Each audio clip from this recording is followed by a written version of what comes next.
Welcome to Sun Moon Saga. I hope you enjoy this story. Let's begin.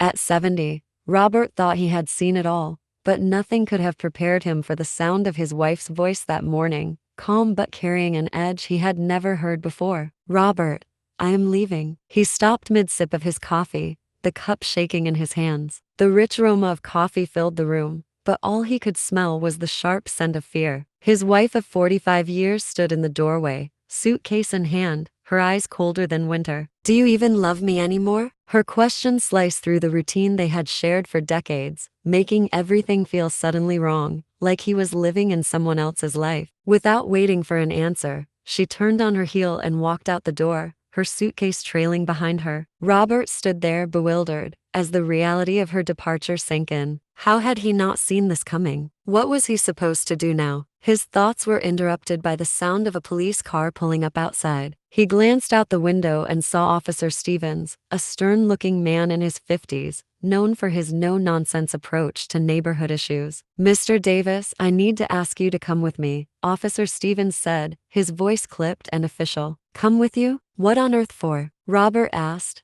his confusion palpable. "It's about your lemonade stand," Officer Stevens replied. "You're being arrested for operating an unlicensed business." Robert's jaw nearly dropped. "The lemonade stand? You've got to be kidding me." The officer's expression remained unyielding. "I'm afraid not. We received a complaint from a neighbor about unauthorized commercial activity. I need you to come down to the station." Robert felt as though he was caught in a bizarre dream. "But it's for charity. All the money went to the animal shelter. I had no idea I needed a permit." Officer Stevens remained firm. "The law is the law. I have to take you in." As Robert followed the officer to the police car, he spotted his neighbor, Mrs. Henderson, watching from her porch. She was a striking figure, with blonde hair styled impeccably and a fit, athletic build accentuated by a tight black dress. She had a smug look on her face, and Robert's heart sank. This was the same neighbor who'd previously complained about his late-night gardening. At the station,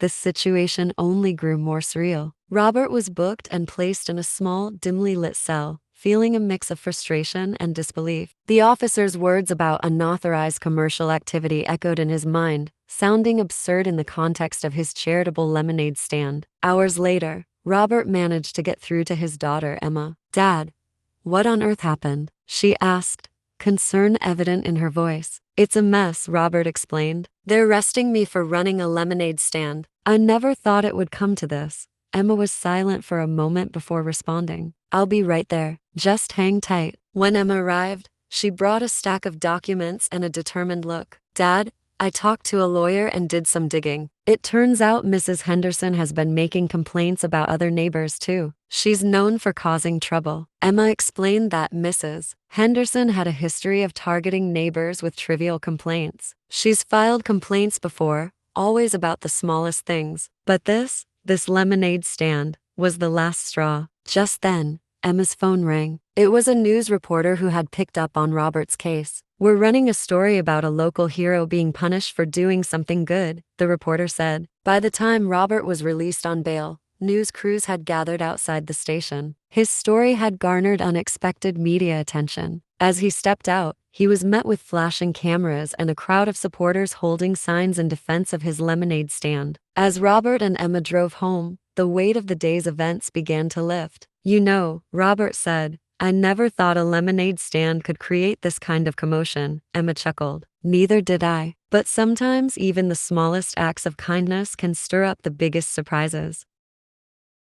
As Robert and Emma drove home, they saw flashing lights from a police car parked in front of their house. A crowd had gathered, curiosity piqued by the recent media buzz. Emma's phone rang again, and she answered quickly. "Dad, there's something you need to know," Emma said, her voice tight with urgency. "I just got off the phone with Mom." Robert's heart skipped a beat. "Your mother? What did she say?" Emma hesitated for a moment. "She's not just leaving you, Dad. She's already moved into a new place. She's been planning this for a while." Robert felt as though the ground had been ripped from under him. "What do you mean, planning? Why didn't she say anything?" Emma's voice was calm but firm. "Mom told me she's been unhappy for a long time. She didn't think you'd understand, so she kept it to herself. She's living in an apartment across town, starting over, Robert sat in stunned silence, his mind racing. It wasn't just the lemonade stand fiasco anymore. It was the realization that the life he'd built with Margaret was unraveling. I never had a clue. I thought we were doing okay. Emma reached over, placing a comforting hand on his shoulder. I know, Dad, but sometimes people change and they don't always share their struggles. We need to focus on getting through this mess with the lemonade stand. We can deal with Mom later. As they pulled into the driveway, Robert saw a group of reporters standing by. It turned out the media had picked up on Margaret's departure through local gossip and social media. Someone must have seen her moving out and shared the news, which quickly spread along with the lemonade stand drama. Reporters crowded around, shoving microphones in Robert's face. Mr. Davis, how do you feel about your wife leaving you while you're dealing with this arrest? One reporter asked. Robert took a deep breath, trying to steady himself. I'm still processing everything, he said, his voice steadier than he felt. I just want to clear up this misunderstanding and move forward. Emma squeezed his hand, giving him a reassuring smile. We'll get through this, Dad. We just have to stay strong and tackle one thing at a time. As they made their way inside, Robert glanced back at the media frenzy. The lemonade stand had become a symbol of his personal turmoil, but he knew he had to face it head on. His family, though shaken, was ready to support him through this storm. As the days passed, the media buzz slowly began to die down, but Robert couldn't shake the feeling that something wasn't right. The whole situation felt too personal to targeted. Mrs. Henderson's smug satisfaction when he was arrested gnawed at him. One evening, while Emma was preparing dinner, Robert sat at the kitchen table, lost in thought. Dad, what's on your mind? Emma asked, noticing his furrowed brow. Emma, this whole mess with Mrs. Henderson, it feels like more than just a neighborly dispute, Robert replied, his voice tinged with suspicion. I keep thinking back, trying to remember if I ever did something to upset her, but nothing comes to mind. Emma put down the knife she was holding and sat across from him. What do you mean? You think this was more than just her being annoyed about the lemonade stand? Robert nodded slowly. It's almost like she wanted to hurt me. But why? The next day, Robert decided to take a walk around the neighborhood, hoping to clear his head. As he passed Mrs. Henderson's house, he saw her outside, tending to her garden. She glanced up and caught his eye,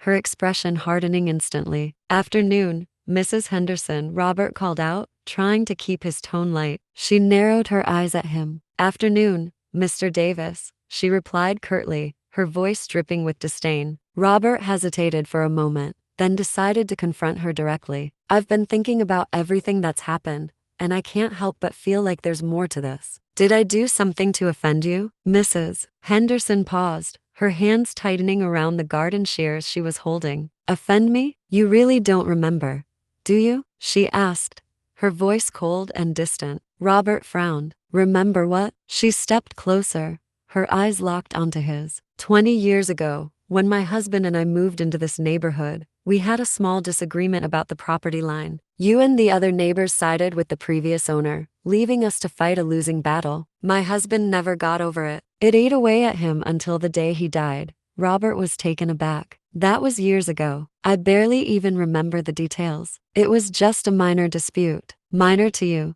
she snapped, her voice rising. But it was everything to us. My husband was humiliated, and we were ostracized. We lost friends, respect, and eventually, each other. I've waited all these years for a chance to make you feel what we felt. Robert's heart sank as the realization hit him. You've been holding on to this grudge for 20 years? Mrs. Henderson smiled a cruel, satisfied smile. I've had a lot of time to plan, Mr. Davis. And now, it's your turn to suffer. Robert was speechless, the weight of her words crashing down on him. The lemonade stand, the arrest, even Margaret leaving, it all seemed connected now, part of a twisted plan for revenge. Emma came out of the house, noticing the tense exchange. Dad, is everything okay? She asked, sensing the hostility. Robert turned to his daughter, his voice shaky. No, Emma, I don't think it is. Mrs. Henderson has been planning this for years. We're in deeper trouble than we thought. As they walked back home, Robert's mind raced. Mrs. Henderson wasn't done yet, he could see it in her eyes. The question now was,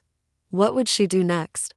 The next morning, Robert awoke to find that the power in his house had gone out. Confused, he checked the fuse box, but everything seemed normal. As he stepped outside to get a better look, he noticed the power line leading to his house had been cleanly cut. His heart sank. "Emma," he called, rushing back inside. "The power line's been cut. Someone's tampered with it." Emma came running down the stairs, her face a mix of worry and anger. "This has to be Mrs. Henderson. Who else would do something like this?" Robert nodded, frustration bubbling up inside him. "She's not just after me, she's out to ruin my life." As the day went on, more strange things started happening. Robert's beloved garden, which he had tended to for years, was torn apart overnight. Flower beds were trampled, and vegetable plants uprooted. It was clear that someone had deliberately destroyed it, but that wasn't all. Mrs. Henderson had begun spreading rumors among the neighbors, painting Robert as a troublemaker and a dangerous man. He overheard snippets of conversation when he walked down the street, whispers about how he'd been unstable since his wife left,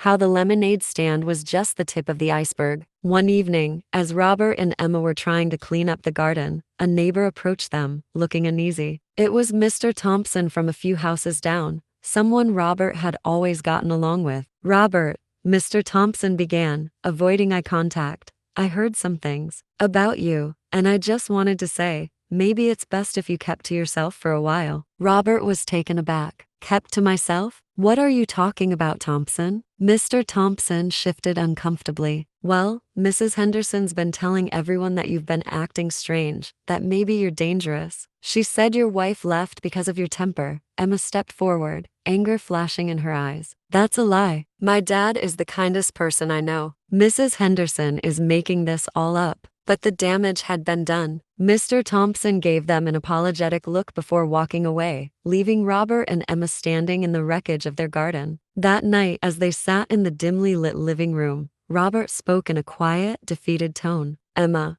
I'm starting to think there's more to why your mother left." Emma looked at him, confused. "What do you mean?" Robert sighed deeply, the weight of the past weeks pressing down on him. "I think Mrs. Henderson said something to her, something that made her doubt me, made her feel like she had to leave." Emma's eyes widened in realization. That would explain why Mom was so distant before she left, and why she didn't even want to talk about it. But what could Mrs. Henderson have said to push her over the edge? Robert rubbed his temples, trying to piece it together. "I don't know, but whatever it was enough to make your mother walk out on 45 years of marriage. This has gone beyond petty revenge, Mrs. Henderson is out to destroy everything I care about." As they sat in the silence that followed, the sound of glass shattering echoed from the back of the house. Emma jumped up, panic in her eyes. "Dad, did you hear that?" Robert nodded, his heart pounding. They rushed to the back door and found the kitchen window shattered, a brick lying on the floor surrounded by broken glass. Attached to the brick was a note, scrawled in jagged handwriting.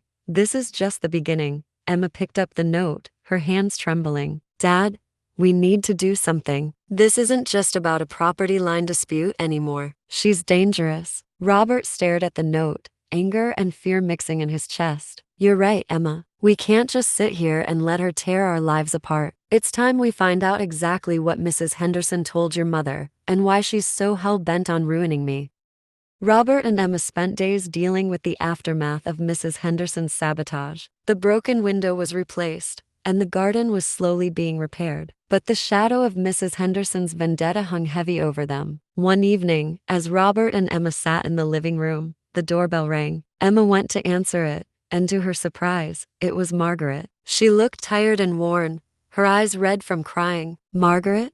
Robert said, stunned. "What are you doing here?" Margaret stepped inside, hesitating before speaking. "I came to talk. There's something you need to know." Robert and Emma exchanged worried glances as they sat down. "What's going on?" Robert asked. Margaret took a deep breath, her voice trembling. "I've been trying to keep this secret for years, but Mrs. Henderson found out about it. She's been blackmailing me." Robert's face hardened. "Blackmailing you? With what?" Margaret's eyes filled with tears. "Decades ago, I had an affair. It was a mistake, and as a result, I had a child who I had to give up for adoption. I never told you because it was a part of my past that I wanted to leave behind." Robert's expression shifted from confusion to shock. "You had a child, and you gave them up for adoption?" Margaret nodded, her voice barely above a whisper. "Yes, I was young and made a terrible mistake. I thought I could move on from it, but Mrs. Henderson uncovered the truth. She's been threatening to expose everything if I didn't leave you.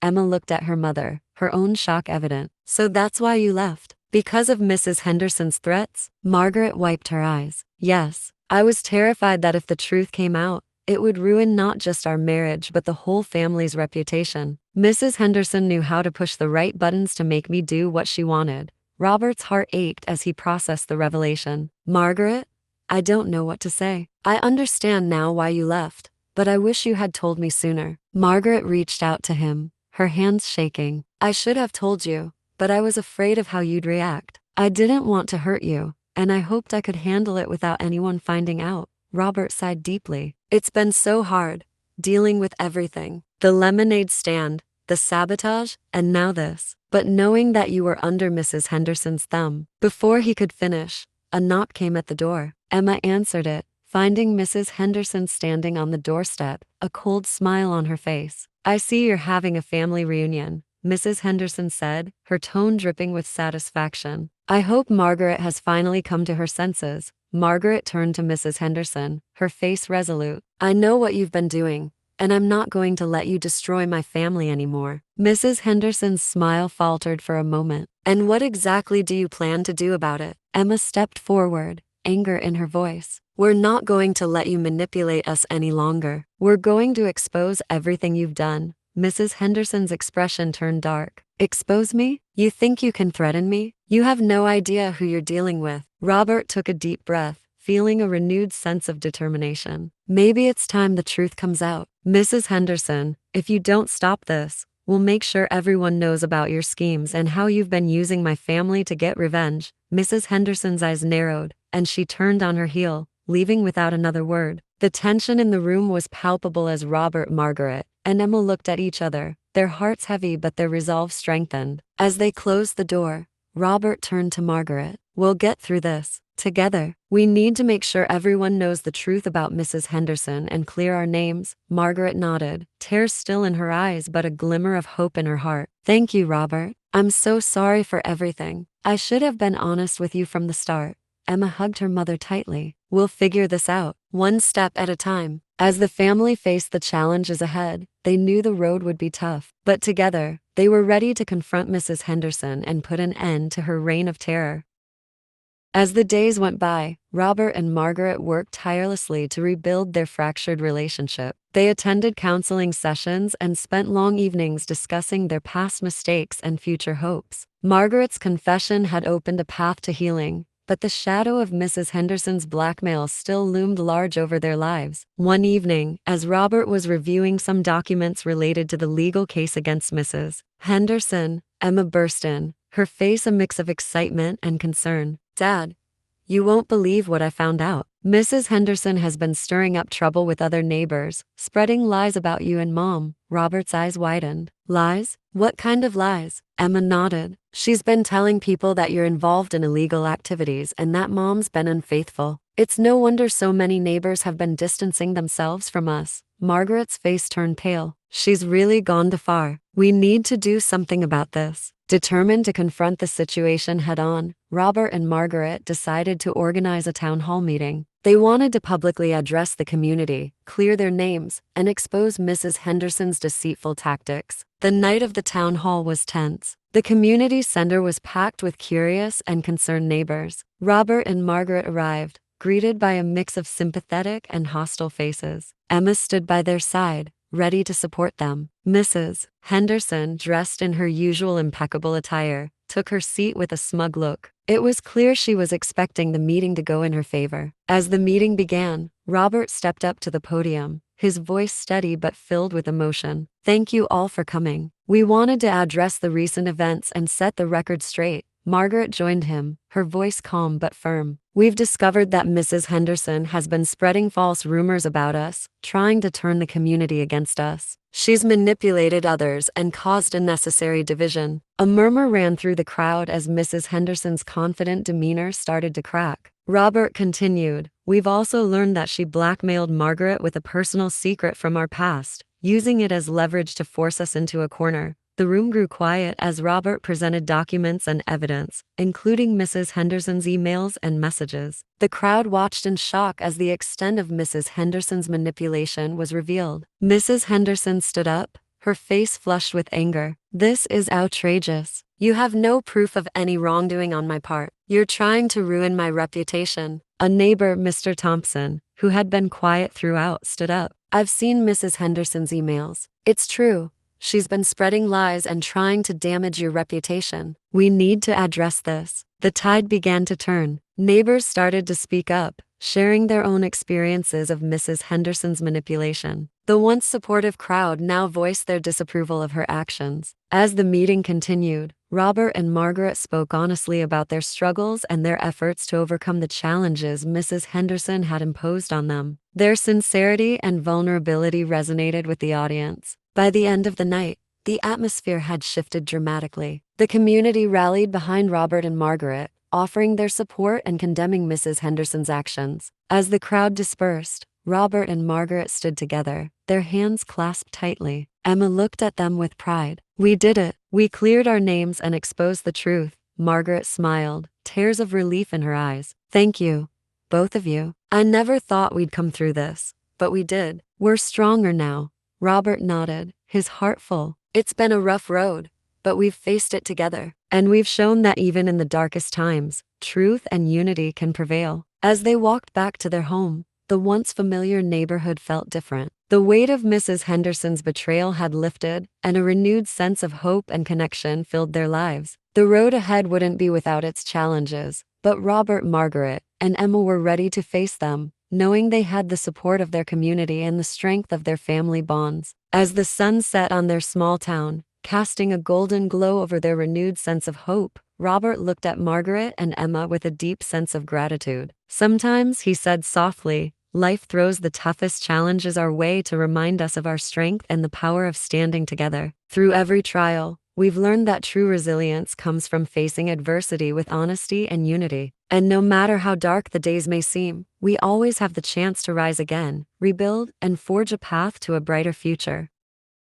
Did you enjoy this story? Comment below. And don't forget to like and subscribe. See you next time.